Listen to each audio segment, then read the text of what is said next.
Meu Deus, tô falando e não foi nada. Oh, Jesus amado. Vou começar de novo. Então, pessoal, falando de relacionamento, queria falar com vocês sobre o casamento. Eu já tinha gravado esse vídeo, mas na verdade falei e a câmera tava desligada. Meu Deus do céu. Sempre isso acontece comigo.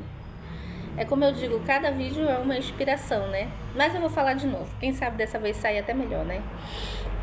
Então, falando de relacionamento, como muitas vezes hoje é carnaval e as pessoas estão se casando aí à torta direita, casando e dando-se em casamento. Na antiguidade, nos primórdios da antiguidade, segundo a Bíblia, segundo o que os nossos pais falam, né? Antigamente, o casamento ele era um acordo entre famílias, né? A mulher não tinha poder para nada, decidir nada e falar nada e dizer nada, né? Era um acordo entre famílias. E aí dentro desse acordo, esse acordo podia ser feito até quando a mulher ainda estava grávida. As duas mulheres estavam grávidas lá, os dois homens se sentavam, olha, eu vou te dar minha filha, tu vai te dar, vamos dividir, vamos ligar nossas famílias, tá bom? Tá bom, apertava a mão e tudo certo. Esperava as crianças nascerem, né, e crescerem, iam brincar junto, né, e os dois passavam a infância juntos, ou então não. E aí quando estavam na idade de casar, os dois se uniam, mas antes disso havia um apertar de mão. Mas os anos se passaram e a palavra em si, o apertar de mão, deixou de ser importante, porque a palavra passou a não ter valor. Por exemplo, hoje uma pessoa fala que eu vou fazer isso e você espera e a pessoa não faz. Então a palavra, por conta das quebras de palavra, de quebras de contrato de boca, deixou de ter a importância que tinha antes. Então para isso foi instituído o papel, né? Hoje em dia, para você se sentir casado, você precisa ter um papel. Mas antigamente era um acordo, tá? No tempo dos reis, das famílias pobres, das famílias ricas, era um acordo entre famílias.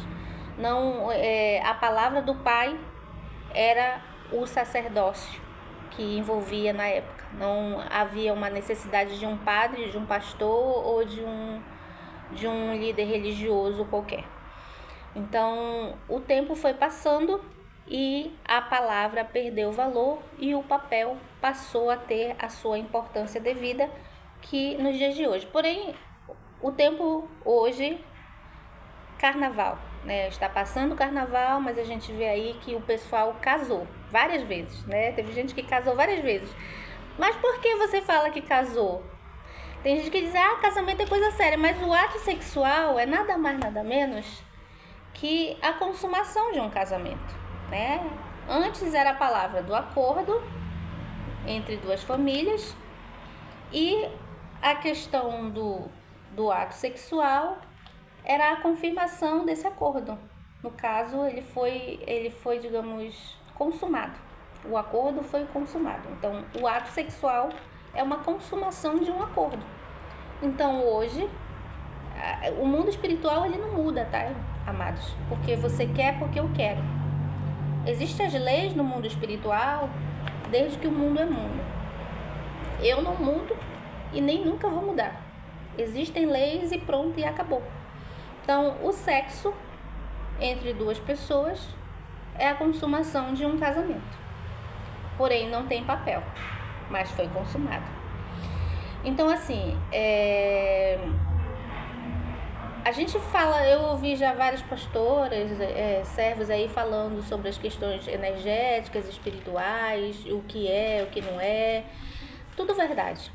Eu só estou acrescentando aqui, tá? Então, o ato sexual é a consumação de um casamento. Já ouvi pessoas dizer assim, mas eu não vou casar porque casamento é coisa séria. Coisa séria é você sexualizar com um e com o outro. Isso é coisa seríssima, gravíssima. Então ali você liga famílias inteiras através do ato sexual. Espiritualmente,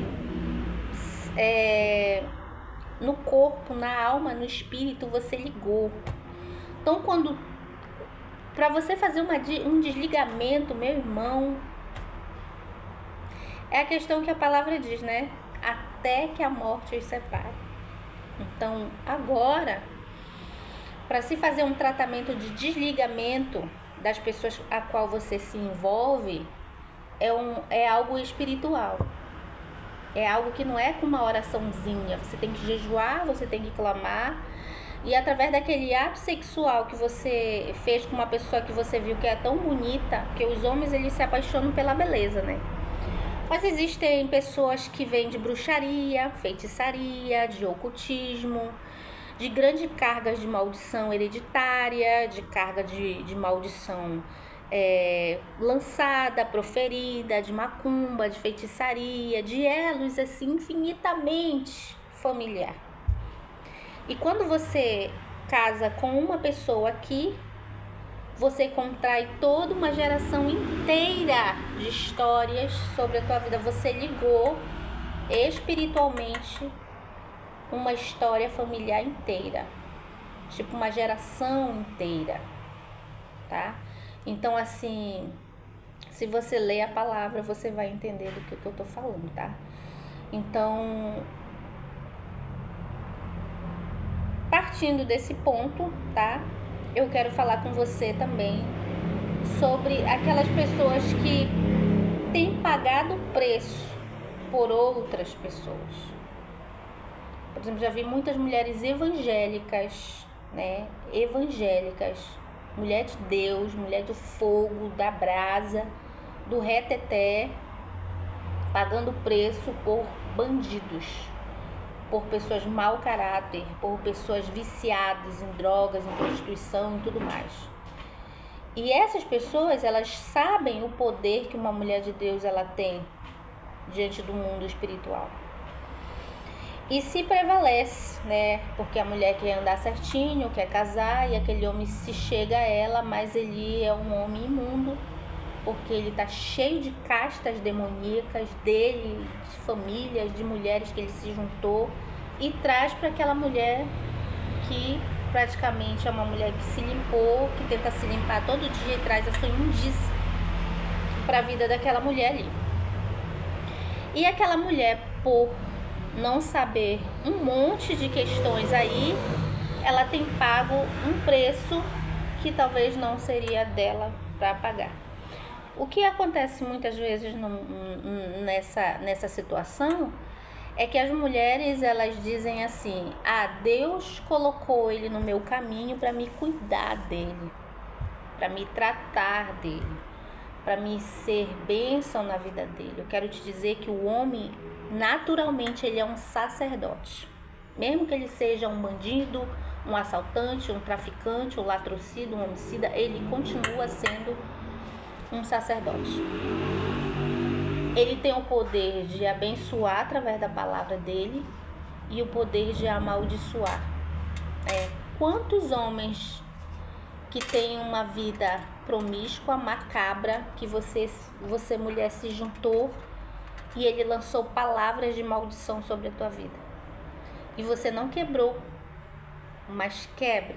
Você, a partir de hoje, você possa quebrar, porque essas palavras elas são vidas duplamente.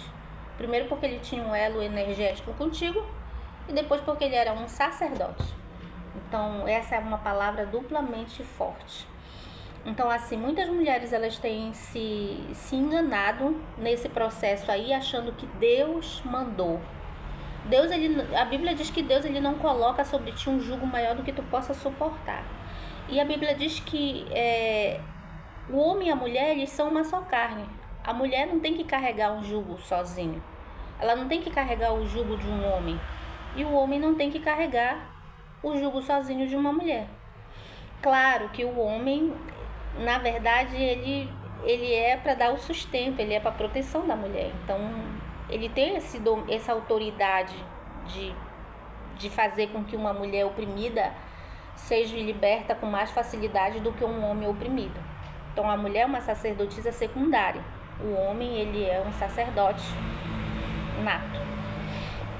Então, você que é mulher, eu gostaria de falar com você que é mulher e que tem passado por essa situação de ficar pagando preço, achando que Deus colocou no teu caminho. Você sabia que Satanás coloca no teu caminho também? Para te atrapalhar, para te impedir, para fazer tu trocar o foco. Muitas vezes Deus tem um foco para ti, tem um plano para ti, um projeto para ti, e o adversário ele coloca uma pessoa no teu caminho, que é dele, e você vai pagar o preço, você vai ficar numa roda giratória agora, você mudou o foco. Em vez de você traçar o foco, viver o foco que Deus traçou para ti, você vai viver naquele foco ali que você decidiu mudar. Você decidiu mudar de rumo por causa daquela pessoa ali, você vai ficar pagando um preço que muitas vezes não é teu, né? Muitas vezes você rouba, você usa droga, você se prostitui. Não, mas você vai pagar um preço pelaquela pessoa e por toda a família dela, porque todo o vício dela, toda a mazela que ela tem vem de família. E às vezes você pega as lutas dela e de toda a família dela, tanto paterna como materna, durante gerações. Por isso que demora tanto o processo de libertação na vida de uma pessoa. Porque você não sabe a raiz do problema, muitas vezes, aonde aconteceu, aonde gerou. E aí você vai pegar toda aquela carga sobre a tua vida, achando que você vai, através da tua vida, você vai libertar aquela pessoa. E muitas vezes você luta, quando aquela pessoa está mais ou menos liberta, ela decide que não quer ficar com você, ela quer ficar com outra pessoa. Entendeu? Então você pagou o preço em vão. Então eu te convido a fazer direito. A Bíblia diz que Deus ordenará que a bênção esteja conosco. O que é nosso vem na nossa mão. Você não precisa estar pagando o preço, porque o Senhor Jesus já pagou o preço por nós. Então tudo que é nosso, nos pertence e não pertence a ninguém mais. Então se você lutar, se você orar, se você buscar a bênção, certamente aquilo que é teu vai chegar na tua mão. Então te convido a orar comigo. Te convido a buscar, te convido a jejuar pela tua vida e não pela vida daquele outro. Você precisa apresentar, claro. A gente precisa orar um pelos outros, mas não aquela oração de pegar a cruz de um e colocar em cima da tua costa. Não é dessa forma, tá? Então isso é só um alerta para aquelas mulheres que estão fazendo dessa forma. Muitas vezes não é Deus que colocou aquela pessoa no teu caminho. Muitas vezes o adversário não quer que você conquiste aquilo que o Senhor tem para ti e coloca pessoas oprimidas e cativas e carregadas no teu caminho para você mudar o foco, mudar a tua direção. Porque quanto mais carga vem sobre ti, mais batalha tu vai batalhar e mais tempo tu vai gastar naquilo ali, mais sofrimento. É como se, por exemplo, o adversário coloca um peso para aumentar o teu jugo. Às vezes a tua luta está acabando, né? Tuas bênçãos estão chegando. Aí de repente vem um homem bonito, lindo, do jeito que você falou que queria. E aí você acha que é Deus que colocou. E não é Deus que colocou. Foi o próprio adversário. Porque ainda tem um opressor na tua vida. Um espírito que não quer que você viva, que você seja feliz, que você seja honrada, que você seja amada, que você seja cuidada.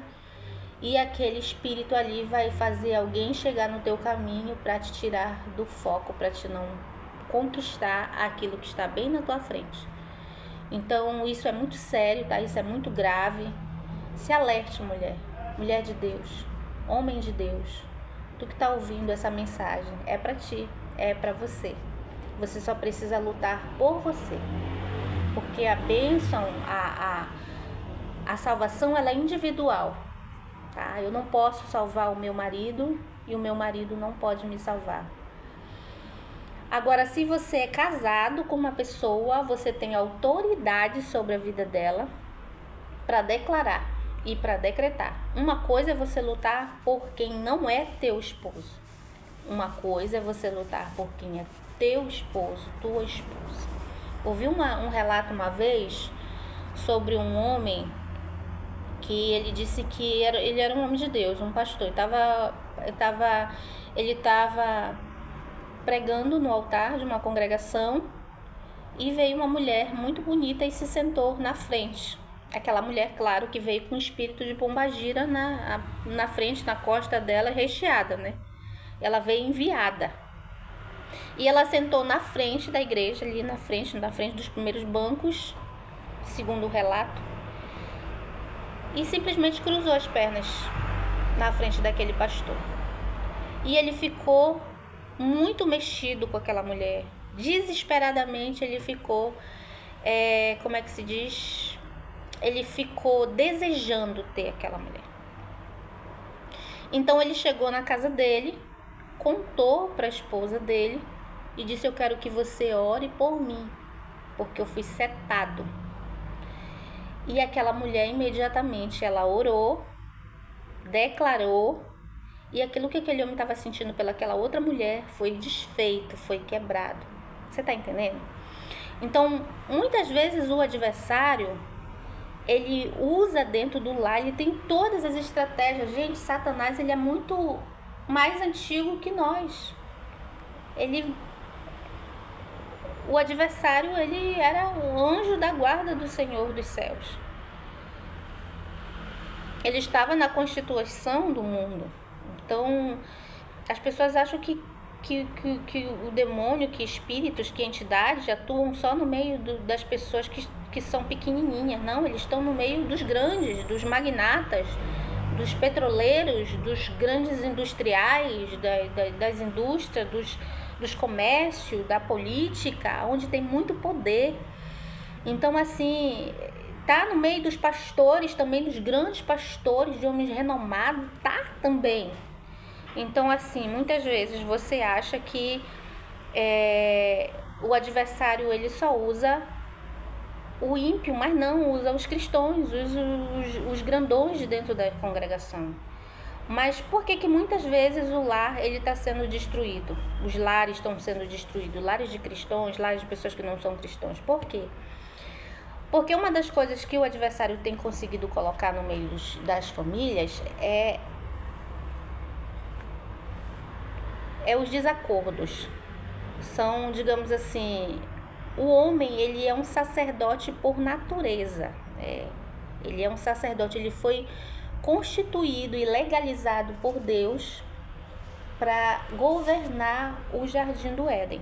Ele ia governar sobre todos os animais. Então, ele tem um poder de governo, naturalmente. Mesmo que ele não seja cristão, mesmo que ele não seja servo, mesmo que ele não seja católico, mesmo que ele não professe denominação nenhuma, nem credo religioso nenhuma, ele é um sacerdote por lei espiritual. E aí o que acontece? Quando o homem, o esposo casado, ele tira o direito da sua esposa de ser esposa, ele abriu um procedente, uma brecha imensa para Satanás atuar ali dentro, no meio da desunião conjugal, ali matrimonial.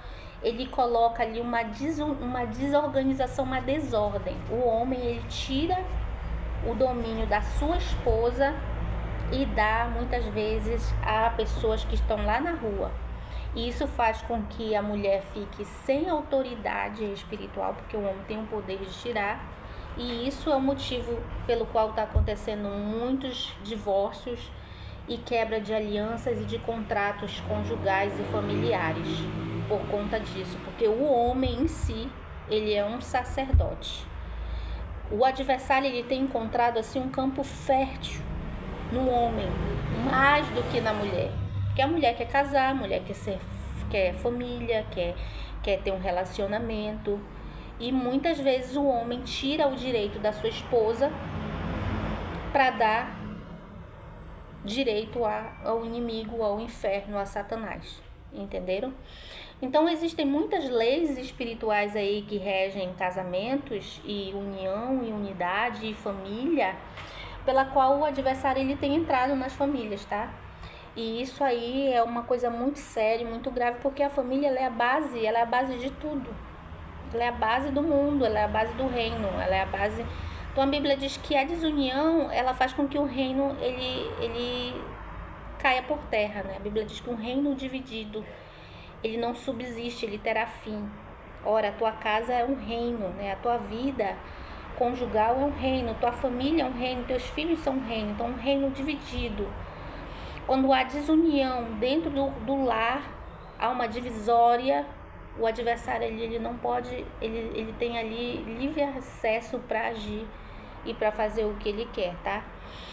Então, eu vou encerrar esse vídeo, já ficou muito grande, mas foi só uma pincelada, eu espero te ajudar de alguma forma, que você possa reagir, né? Que você possa ouvir, se você não entendeu certas coisas, volta ao vídeo e torne a ouvir de novo novamente. E é isso. Deus abençoe e fique na paz. Tchau, tchau.